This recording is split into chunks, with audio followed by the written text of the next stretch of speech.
गरीब लोगों को छिपाकर अगर कोई देश अमीर बन सकता तो सब देश अपने गरीबों को छुपा देते और कह देते अब हम अमीर हो गए। आम आदमी पार्टी सरकार में मंत्री सौरभ भारद्वाज हैं हमारे साथ बातचीत करने के लिए। G20 आयोजन का समापन हो गया है। मेरा पहला सवाल आपसे यही है सौरभ कि क्या इसे आप सफल मान रहे हैं? देखिए, ये तो भारत के लिए बड़ा मौका था कि G20 हमने होस्ट किया। पिछले 20 सालों से G20 अलग अलग देशों में होता है। इसमें करीब 20 देश हैं और इससे पहले इंडोनेशिया में हुआ, उससे पहले सऊदी अरेबिया में हुआ। सब देशों को जो है G20 में मेज़बानी करने का और इसकी प्रेसिडेंसी का 1 साल का मौका मिलता है और इस बार जो है ये भारत का मौका था और भारत ने बहुत अच्छे से इस समय इस कार्यक्रम को किया है। और बड़ी बधाई मैं दिल्ली वालों को दूंगा क्योंकि दिल्ली वासियों ने इस कार्यक्रम को सफल बनाने में बड़ा योगदान दिया। एक तो दिल्ली वाले देखिए, आप पिछले 15-20 दिनों से खूब ट्रैफिक की मार झेल रहे थे। दिल्ली वालों के ऊपर लाखों बंदिशें लगी हुई थी। 3 दिन इतना अच्छा मौसम रहा, पूरा शहर इतना खूबसूरत था, इसके बावजूद वो लोग बेचारे अपने घर में कैद रहे। और उससे भी बड़ी बात यह है, दिल्ली सरकार ने जितना सौंदर्यकरण किया, जितनी रोड्स को सुंदर किया और अन्य काम किए, सारा का सारा पैसा दिल्ली के टैक्स पेयर का पैसा था।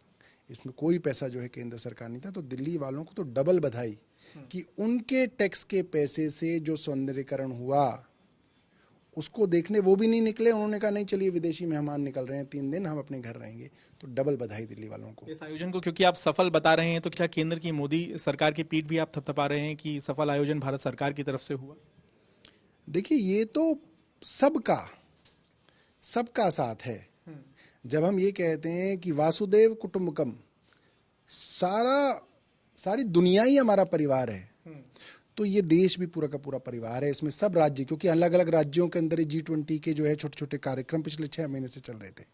सब राज्य सरकारें, केंद्र सरकार और सभी एजेंसियों का जो है मैं धन्यवाद दूंगा। अगर आप किसी एक को क्रेडिट देना चाहेंगे या कोई एक आदमी क्रेडिट लेना चाहेगा तो वो परिवार से निकल के बाहर दिखना चाह रहा है। फिर परिवार वाला कॉन्सेप्ट ही खत्म हो गया।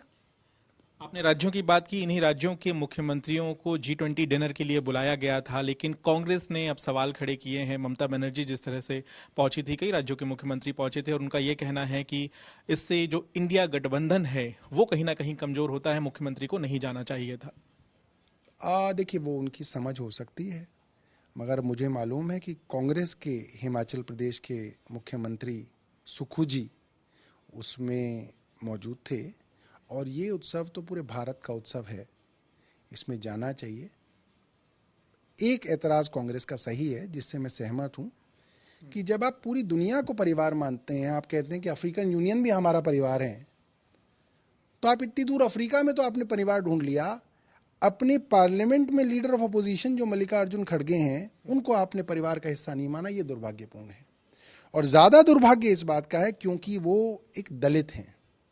एक दलित को इस तरीके से भोज पे ना बुलाना संकीर्ण मानसिकता का उदाहरण देती है और इससे केंद्र सरकार को बचना चाहिए। इससे बचा जा सकता था।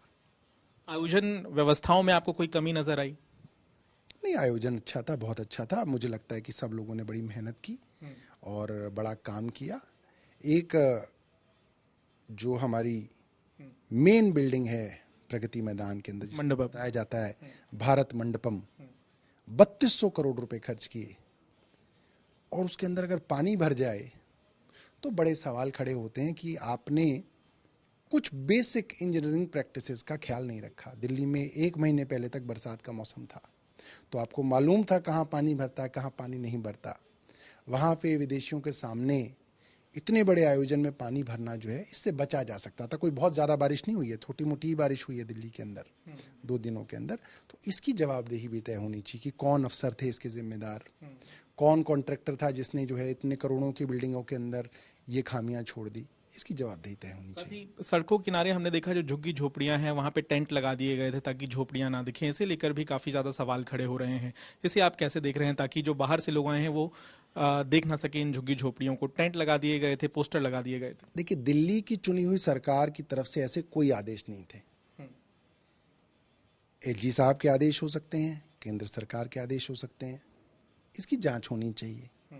मुझे लगता है कि गरीब लोगों को छिपाकर अगर कोई देश अमीर बन सकता तो सब देश अपने गरीबों को छुपा देते और कह देते अब हम अमीर हो गए।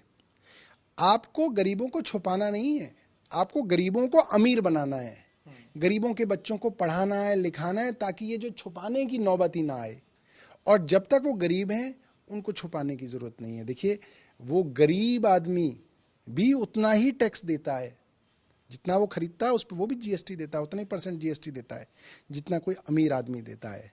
और उस गरीब आदमी के टैक्स पेयर के पैसे से उस आदमी वो जो माचिस खरीदता है, वो जो साबुन की टिकिया खरीदता है, वो जो चावल खरीदता है, उस पर जो जीएसटी देता है, उससे ये भारत मंडपम बना है।